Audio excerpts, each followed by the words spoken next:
I guess we're living in the twilight zone because there's so much crazy stuff happening ever since Trump got into office that I'm just assuming that I'm going to wake up and the majority of the stuff is going to have never happened.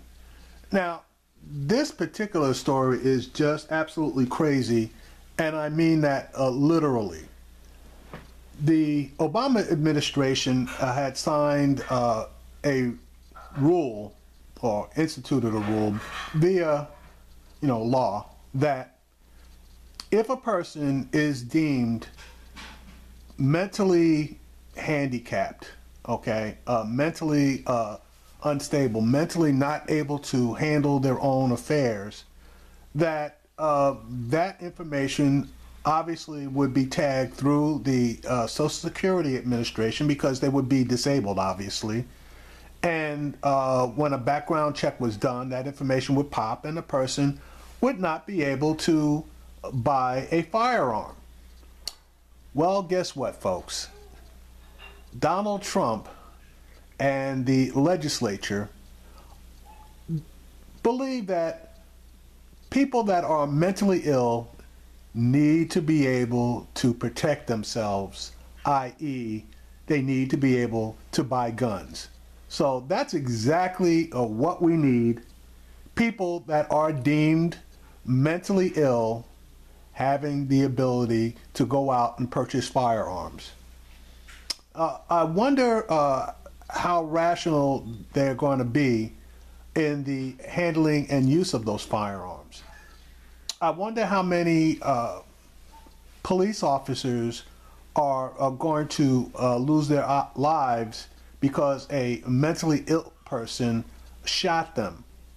I wonder how many ordinary citizens are going to lose their lives because a mentally ill person wasn't rational enough to properly use a firearm. Anyway, here's a story that Rachel Maddow did on that particular subject this evening. The new president has only signed 2 bills since he came into office. One of them lets the Government Accountability Office gather records more easily. Wake up, sleepy puppy. Don't fall asleep on the Government Accountability Office gathering records more easily. Oh, come on, little, come on.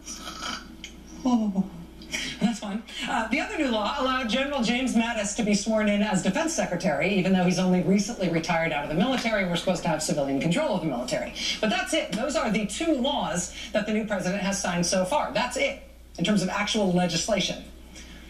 But look, this is interesting. Neither of those 2 new laws are posted on the White House website where they're supposed to post new laws he signed. This is supposed to be like the grown-up version of putting your report card on the fridge. Look at all the bills I've signed. Instead, it's empty. Well, maybe the 3rd time's a charm, because the president may get a shot at bill signing number 3 this week. And it's a doozy.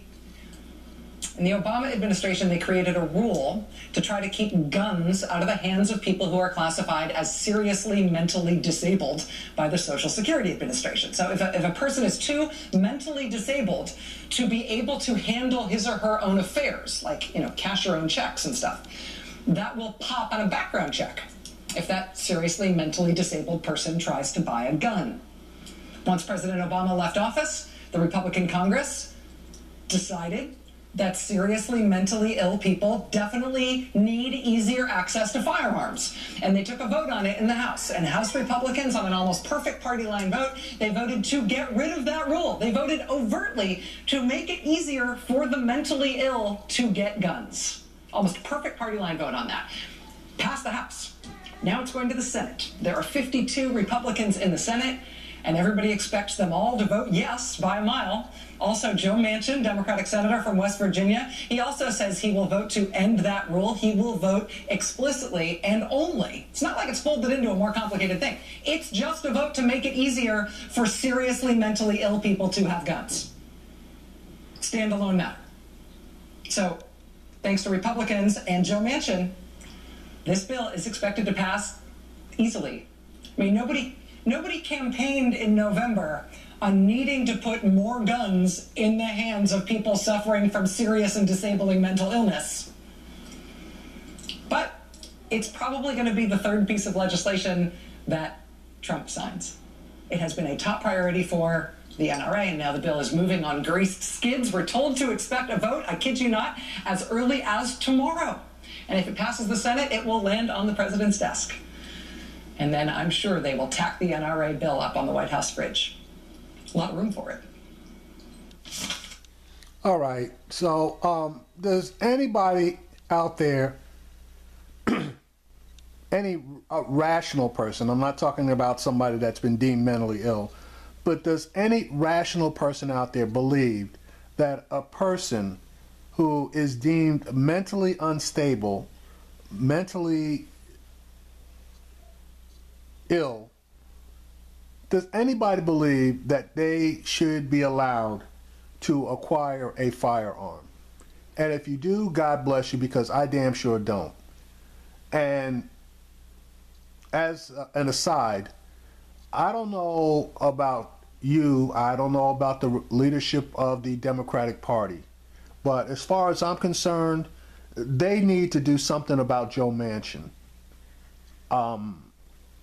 And they need to have him fish or cut bait, especially on this one, because this, you can really blame a lot of things on bills that have various features to them that are unrelated, but this particular bill is a standalone bill. Now, Joe Manchin it wasn't supposedly, he got together with a Republican trying to enact gun reform a couple of years ago.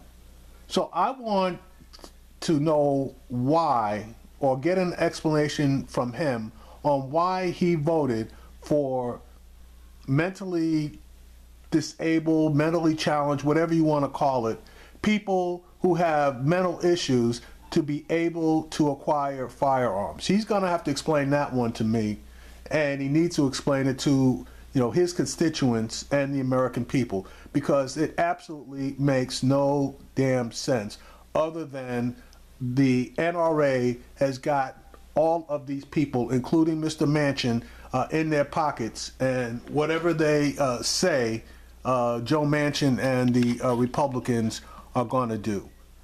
Absolutely no sense.